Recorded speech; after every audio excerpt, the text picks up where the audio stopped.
This is the MFS Wellness Podcast. I am Mike Sinopoli, and I've been doing the whole nutrition consulting, training thing for about the better part of 8 years now. Man, I'll keep doing it forever, whether or not I have a day job, whatever. It doesn't matter to me. It's just what I like to do. I'm blessed to have helped a lot of different people, hundreds really, and I thank them all for confiding in me in some point, whether they've been long-term clients, short-term clients, or even just somebody that kind of messaged me for help. It's, it means a lot, and I appreciate that greatly. And hopefully, I've been able to help more people with the content I put out, the podcasts, the posts, and all that good stuff. It's really what I want to do because the odds are really stacked against us, in the United States, especially here with how our diet is shaped and our overall lifestyle, high stress, low movement. It's really unfortunate and unhealthy. So what I like to do is help people break through that. My scope of practice only goes so far because I am just a certified personal trainer and a certified nutrition coach through NASM. So I can do the workout programming, I can do the macros, I can do the calories, the fat loss, the muscle gain, all of that. I could be your accountability person. That's what I can do. What I can't do is diagnose or address and try to help anyone with a disorder. That could be an eating disorder. That could be an emotional disorder through past traumas. That could be some sort of deep rooted conditioning. It could be a victim mentality, low self worth. It could be any of that stuff. I could bring it up. I can suggest it to where to go to a professional to address that sort of thing. But that's really as far as I can take it. So, but I am able to, discuss it a little bit because I have seen it in myself. I have seen it in others, and that there is more than just, hey, diet and exercise, that's great, but there's more sometimes, and it gets pretty deep and it can get pretty dark. So for me, like, maybe not the deepest example in the world, but like I used to have a meal on Sunday nights when I used to have a job I really didn't like at all. And for some reason, I just needed to have this big, fat, greasy meal on Sunday night about 8 o'clock or so, delivered to my house, have something ready on the TV, just sit there on my couch like a big fat king and just gorge on food because I thought that was going to help buffer the Sunday scaries and I would feel better. But and you know what? Guess what? Yes, did I feel a little better the first two bites? Sure. After a while, okay, this is fine, whatever. And then all of a sudden I'm done and I feel shittier. Then the next morning it's time to get up and go to work. I got this meal still in my stomach. I'm dehydrated from the all it's in there, and it was just disgusting. So I had to bust that habit, but I had to learn not to combat my dread with food. So basically, that's what it was. It was a dread thing with food. Not the most deep rooted one. There's lots of deep rooted things in that. That was one of mine. I won't get too into myself, but that's just an example of what I started to notice in me. And then, other people, they have conditioning, and I'll get into that. They have emotional and mental issues. They have deep rooted victim mentality around it as well. There's just so many things out there that have triggered people to want to eat hyperpalatable food, and our society, at least here in the United States, doesn't really help with that. They just continue to pump processed crap, hyperpalatable food that you can keep eating. That's just going to be bliss points on your tongue. That's going to go ahead and alleviate that, get you a little bit of a hit, that dopamine hit, maybe to kind of just alleviate that stress. But the problem is, once that food leaves your tongue, you're back to where you were, and then eventually it goes into your body and it doesn't make you feel very well because it's not very nutritious whatsoever. So it's kind of this vicious cycle of low-key medicating yourself, and then that's what leads to the obesity, and that's the obesity crisis we got here in the United States. That paired with our culture and what we're expected to do, with automation now, everybody's kind of just idle. Now with Chat GPT coming up, we don't even have to think that much anymore. So we've lost, over the several decades, we're moving less because we've automated more. And now we're getting into it where we're thinking less. So pretty soon we're just going to kind of be these big, fat, dumb blobs, which I personally believe the government would love. And I mean, why not? How can you can be so controlled by that? So, but I'm not going to get down the conspiracy train whole today because I just don't want to do that. So this is kind of actually this is pretty serious. This isn't a joke. This isn't a joke episode. Binging is a thing. I used to not believe in binge eating disorder, but it is a real deal. That was a mind change that I made. And I'm all about changing my mind on things and having an open mind to everything. For someone that's tried all the diets, all the different supplements, all the expensive programs, can't seem to get it going, can't seem to get something to click. You've tried different trainers, different gyms, all kinds of stuff. It just doesn't seem to happen. Then you end up feeling like a failure, low self worth, which can spiral into more victim mentality of why it doesn't work for you. You have to find these excuses.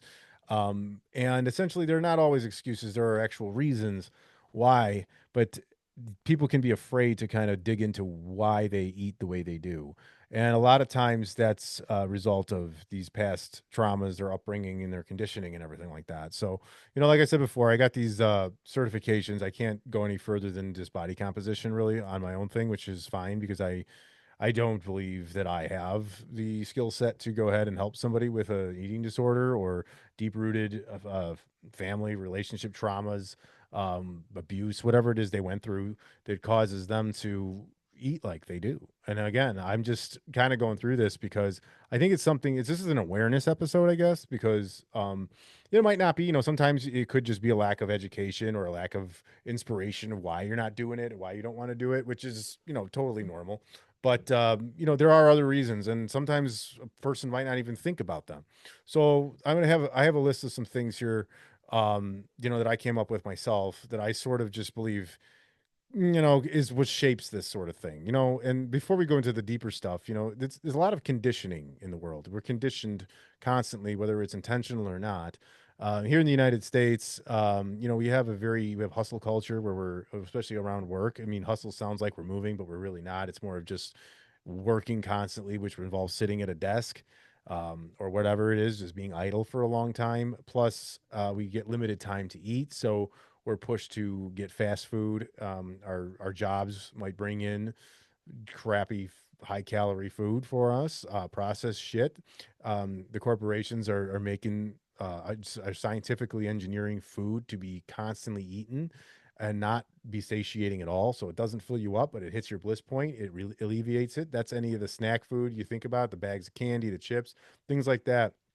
To where if you're not feeling 100%, um, you know, you're going to eat that food and you're going to coddle your issue that you're not addressing, because and that's what really, those are calories going in and no satiating, no satiety, and you're just going to keep eating it, and that's really what will push the obesity issue further.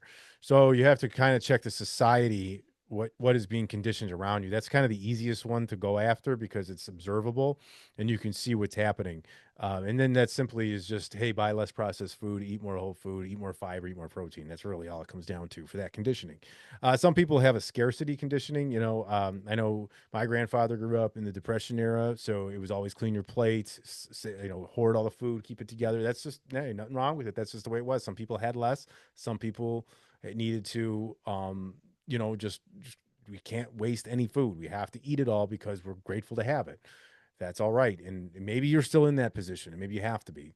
There are ways, to eat differently to where you don't have to, feel like you're forcing all your food down. You just um, can also switch to the other side of undereating to where you just can't afford enough food. And that's sadly probably what's going on a lot now in the country too. We're overworked, but we still can't afford a lot of things, especially the healthier food. It seems to be, more expensive as well. So it's a scarcity issue as well. And it's a problem too that's where something that almost, you can have a little bit of an excuse in a sense, but there are ways around it. It just has to be done strategically and fit your budget and how it has to go. That's something I could actually help with because I have worked with people who have said, I can't get these protein bars, this powder, this meat, all this is just too much money. So you know what? We just compromise and we come up with something else that'll help their body composition and whatever they're struggling with, and then go ahead and see what we can do for them monetarily as well, because it does matter. Because a sustainable diet is not just one you can keep up, as far as preference goes and prep, but you have to be able to afford it. So I understand that. So the scarcity plays a role in it too. Maybe you just were conditioned growing up to finish your plate, don't waste a morsel, keep eating this food. And I don't agree with wasting food, but sometimes if you're full, you're full. Put it in the fridge and save it for another time. Family is another thing. So, and this is not like a bad thing. It could be, but like, you grew up with a certain type of culture, that we'll get into. Family and culture, they kind of go hand in hand. You might have certain foods that are always served. There might be a big bottle of oil at the dinner table all the time, and you just douse everything in oil. And we don't realize that that's one of the most calorically dense liquids that we can consume is this olive oil, avocado oil, whatever it is, whatever's out there. It's a lot, and while it's yes a healthy fat, it's also a high calorie food. It'll jack the calories up, and you will just go over your maintenance level, and you will put on fat. That's just the way it works. It doesn't matter if it's perceived healthy or not. So that's another thing to sort of look at. So you could also be shamed by your family. It's very common that a parent could shame their child if they're showing obesity, or if they're too skinny, or they're body shaming. I don't know where that stems from. I don't really agree with it, but it can only be that generational trauma getting passed down, that maybe they felt insecure in some way and they're taking it out on their children, which is absolutely sad to me, but that does happen.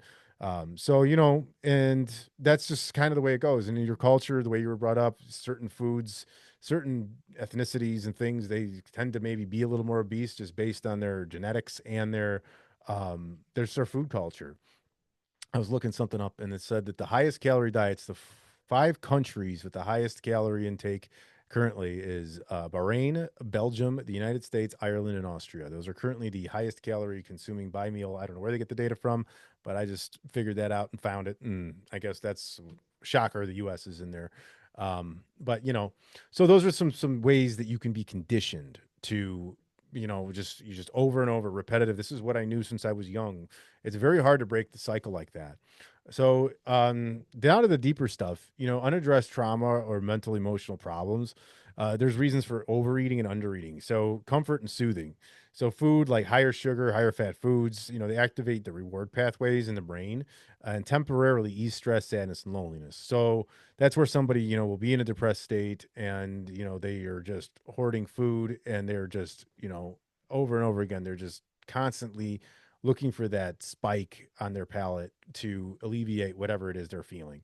So if you feel like that's something you're turning to, that you're feeling like, wow, whenever I feel like this, or whenever I go to work and my boss, after I talk to my boss, I have to go eat, or every time I get off the phone with my significant other, I have to go and have a snack of some sort. Pay attention to that, because that's actually some sort of stress response to where you're actually just turning to food because you need to comfort yourself because you're feeling a certain way. Very common. So don't beat yourself up for it, but notice it and see how you can get through it. That's something to bring up to a therapist. There's also the celebration reward. We tie it to joyous occasions, and hey, it's a good day. Like we had a promotion, we have a wedding, we have a birthday. We're gonna go eat. We're gonna eat. We're gonna do this, and we just kind of tie food to something joyous, or even if we got through something difficult, we finished, we have a big meal. Now, that's okay from time to time. I don't disagree with it too much, but almost always we're doing it now. I think like it's, hey, Friday night is a joyous occasion. So we'll eat Friday night. We got a birthday Saturday, and we're going to go out to brunch after church on Sunday or some shit.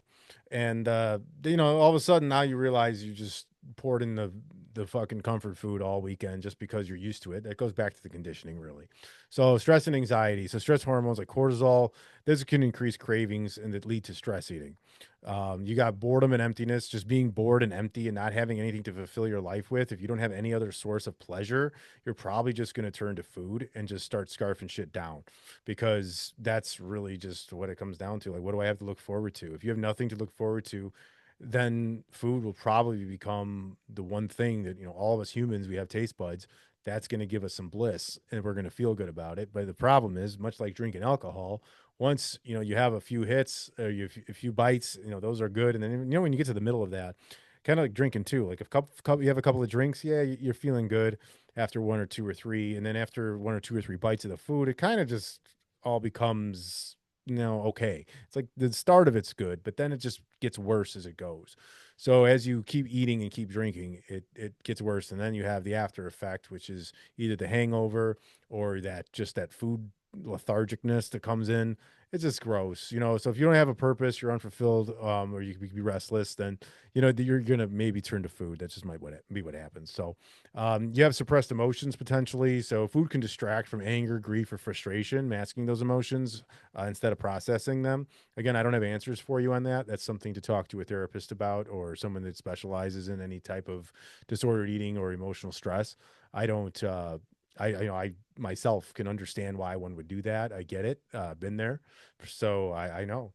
But we just have to still figure a way around it than turning to food before you become, on that my 600-pound life, or maybe not that extreme, but before you're just digging a deeper hole into this unhappiness. Because if you are angry, frustrated, or grieving anything, that food is going to pile upon it. Those short-term little hits and those bliss points on your tongue get hit, but that's still going to go in your stomach, and it's going to spend most of the time within you. And it's going to, if you overeat, it's going to stick to you. So obviously then there's social pressures, gatherings. People eat food to fit in, and just out of habit. You go to a party, and this is the one I've talked to all the time. It's like, or you're at work or something like that, and there's food out, and you choose not to eat it because you're just trying to be better, you're trying to improve yourself, doing all the things that we've been talking about. And some asshole down the table, oh, you fucker, oh, you're not eating that, you watching your girlish figure, motherfucker. That's what they'll do. They give you this shit. And then then you got to feel pressure to eat. Now you're uncomfortable on top of whatever other shit you're dealing with. Imagine that. Can you imagine being that person? What a dick. Like someone is at a work event. They've been in some sort of grieving period. They've been overeating because that's the way they know how to cope. They're trying to break that habit, and they're doing good. They go to the work event. They abstain from eating the shit food that's on the table, and some asshole has to call them out and tell them that they're being a bitch. Now imagine being that asshole. Don't do that. Don't be that prick, because that person is a prick and they suck. And then they're probably struggling themselves, because to say that to somebody, it means they're uncomfortable, they're insecure, and your strength is making them feel bad. That's what it is. And that's what I will always believe. So there's also reasons for undereating, control and autonomy. Restricting food can create a sense of control when things feel chaotic. So I don't know. I don't understand it, I guess. When I do get stressed, I am more of the person that will undereat rather than overeat. So I do get that. It's just sometimes you just get this feeling in your stomach that, and I know there's a scientific thing about it, that where your appetite is just suppressed. It's like your body's almost in like some sort of fight mode or something like that, to where it doesn't feel like eating is important right now, because it feels like it needs to be on the defense. So that's something that can happen. Anxiety and stress. Stress suppresses the appetite instead of increasing it. That happens to me, like I just said. Guilt and shame after overeating. Some people swing to restriction to punish themselves. If you're starting to punish yourself with food, that's another thing. That's a big one to check, because if you're punishing yourself, you don't really like yourself very much, and you're probably just beating yourself up with food or not eating. And either way, you can do that either way. Guilt and shame. You overeat, undereat, and you're just on these two opposite extremes of the spectrum, and you never really handle anything and find that middle ground that's making you feel well. Low self-worth or body image issues are huge. Under eating, that may stem from wanting to change your appearance or feeling unworthy of nourishment. So you really hate yourself. You don't feel like you even deserve food. You're just that low. Or this is where anorexia starts to come in, or bulimia, things like that, because you want to change your appearance so bad, so fast, that you just abstain from eating completely. Again, that's something to go seek a doctor who specializes in eating disorders right away for something like that, because you can't spend one more hour in that state, because it is not good for you. Depression and numbness, loss of appetite can be tied to depressive states where it feels meaningless or unappealing, or you're just like, nothing matters. Who cares? Blah. But I'm not even want to eat. Fuck it. I'm gonna go lay down in bed again. So that's another way. If you're in that position, that'll also help keep you from eating. And again, undereating is as dangerous as overeating in a sense. It really is. It can have as many uh, adverse health effects as overeating. It's just this is what it is. So, fear of vulnerability. Eating with others can feel exposing, so people might avoid to hide it. Discomfort, maybe I don't know, you've been out and somebody, you're out at maybe a work lunch and the boss and the boss's boss are there, or you're on a first date or something like that, and it's just you're uncomfortable, you don't ready to be vulnerable, you want to eat in front of this person, you want to make a mistake, you don't want to start hacking on your taco or some shit or spilling spaghetti sauce all over your beard and all that crap. Whatever. So that can also be another reason, and as far as this goes. So in short, overeating, it comes from seeking comfort, pleasure, or distraction. Okay. So you're just comforting yourself, distracting yourself from what you need to go ahead and work through and process. That's what that is. And again, I'm not preaching to you. I've done this.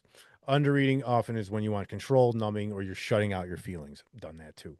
So I've been in both of those. And yes, I do go to therapy. So I am figuring it out myself. Although I have had a pretty good appetite and I do eat pretty well myself. This is for someone that hasn't addressed something yet. So then there's also victim mentality. All the things we just listed. If somebody kind of starts to understand that there's an issue for themselves, it's just you have to mentally to grasp it. But it doesn't mean they're going to go ahead and fix it because they might get angry first if they find out that their upbringing or their conditioning or society or their parents or their family or a significant somebody was had a hand in how they eat and how they were brought up, they might start being not doing anything and just administer the victim mentality where they just blame their family. Well, I have to eat like this is how I was brought up, so this is not my problem. So again, that's not a good way to look at it because you're not resolving anything. You're accepting the shitty way that you were conditioned and you haven't gone and addressed it the right way. You're just placing blame at this point. Same thing, you can blame your culture. Well, I've had people say it like, I'm Italian. I got to eat bread and pasta. I'm not gonna lose weight. I got to eat bread and pasta. I'm Italian. I have to. The fuck is that? First of all, I eat a bowl of rigatoni every night, every fucking night, and I'm in pretty good shape, decent shape. But it can be done. You do not have to stop eating bread and pasta to have a good physique, and you can remain healthy eating those foods that you like. So I promise you can still do it. It really does work. Or, maybe they'll blame society. Well, this is what it is. Work is long. Then I got to come home. I got to do my laundry. I have to feed my kids. I have to take care of this or that. I have a meeting, whatever. Then you're using it all as an excuse. And that's victim mentality. Um, or just things that happened in your life that did it, the traumas we talked about. Maybe these people will discover their traumas and discover the issues, but they'll use them as a crutch and an excuse to continue on with their poor habits. And that's not good. That's like only getting partial of the way there. You've identified why you're doing it, but you're blaming it instead of fixing it. And that's natural because you get mad, you get pissed, you get angry, you find out that something that you've been doing for years has been hurting you. You didn't know, and it sucks, and you want to place blame and you want to yell at somebody, but that's not going to help at that point. That's where you have to turn it off. You're like, wow, I'm glad I just learned that now, not 10 years from now, and I can go ahead now and take the next years and fix this shit and right the shit. So, low self worth and self disdain will definitely do it. We will not eat right if we dislike ourselves, regardless of how we do it. We're either going to overeat or undereat. So, you have to learn that to like yourself, respect yourself, and then in turn, you're going to go ahead and likely fix your whole fucking diet and go from there. So, that's where it needs to go. That's where you want to start. So to get help for this, you can do things simultaneously. You can take on a trainer, you can get to the gym, you can talk to a nutrition counselor, somebody like me to get you going there. But you should be first and foremost and highest priority addressing that root. Okay, so you can do a little bit of that. You don't wait, but you can get in the gym. You can start rearranging your food and learning why you eat, how you eat, changing some things up, starting to weigh your food. You can do that, but you got to make sure that any disordered stuff, any OCD things are taken care of before you really start to get meticulous about calories and macros, because you can go into an obsessive way of it and kind of go 180 on it, where you're all in on eating like shit. And then all of a sudden, yeah, you addressed it, you've learned it, but now you have to be able to not go so far in the other end to where you're literally trying to be perfect and counting every single morsel of food that goes on your plate, because that will drive you nuts and it's not sustainable forever. So you want to still keep yourself in some level of balance and moderation to where you're still okay with it. And I think it is healthier, it is better off not to go 100%. It's good to go 90% all the time, because you give yourself that 10% leeway. That's going to increase consistency. So you're better off going 90% and giving yourself free reign to eat whatever you want 10% of the time. If you're going to do that longer, and if you, instead of going 100%, depriving yourself, going crazy, and then just saying fuck it, and then all of a sudden, boom, you're back to where you were before, and the low self-worth comes back because you feel like a failure because you tried to be perfect, and there's no such thing as perfection at all. It doesn't exist. You will not be perfect. Don't pretend to be. Don't think you will. Your brain will tell you that it will be perfect, that you will do everything by the book. Nothing will happen. Do not wait until there's no things coming up. I need to wait until there's no holidays or there's no events. Fuck that. Don't do that, because shit's going to always come up. And when you try to wait for the clear path, you're eliminating obstacles that you're going to need to jump over, and all the time in life. So don't wait and start until things are fucking clear, because life doesn't work that way. Life is not going to be this perfect linear thing. Things are not going to calm down. I've been waiting for shit to calm down for decades. It never does. It just keeps ramping up. So that's what it is. So don't wait for a time to just say, hey, all right, now I'm gonna do it. No, that's why everyone waits for January 1st, because it feels like nothing shit don't happen in January. You know what I'm saying? And then the New Year's resolution, they try too hard anyways, and they try too extreme. They go total 180 on it, and it never fucking works. And before you know it, they've done a 360 by March. So best places for help. Like I said, you can go to a trainer and or a coach, but you have if it's a deeper rooted stuff, you need to go to a psychologist or a therapist. That's where the core emotional and traumatic work is done. That's where it's figured out. That's where it's talked about, discussed, and all of that. If it's so deep, if it's really bad, you go to a psychiatrist. They can prescribe medication if that's needed for any of your mental or emotional issues. Then once that's done, if you're in real bad shape and you need to like diet to basically save your life, you might need a dietitian, a nutritionist, somebody that's got or something that's some type of healing, or someone that can just giving you a diet to save your life rather than just look good in the mirror. I'm the type that, yeah, byproduct of what I do could help save your life or increase your longevity and quality of life. But ultimately, at some point, if you're in that big of distress, if you're so obese that your life is at risk, you're going to need a dietitian, someone that's gotten the degree for that, because I believe that will be the most best way to go, I think. So just because you got to save your life. So then you can worry about the aesthetics after that. So that's kind of everything, just a little bit of an awareness episode when just trying to find that gym and trying to find that trainer and that diet just doesn't work. This hasn't been working for you. If it's been years, if it's been months, been years, whatever, if it hasn't been working for you, you have to try to maybe you can just go into see a therapist. Why do I keep going back to this food? What has happened with me? They will know how to address that. They're trained and they're educated to address why your obesity will not be taken from you, why you cannot alleviate yourself of that state. So I would highly recommend that. But you know what? If you do need somebody to help you with such a thing, with body composition or training and programming in the gym, strength training, progressive cardio, progressive overload with training, any of that stuff, any of the other little buzzwords you want to use, meal plans, macros, run, all that stuff, I do that. So I'm on Instagram, Facebook, LinkedIn.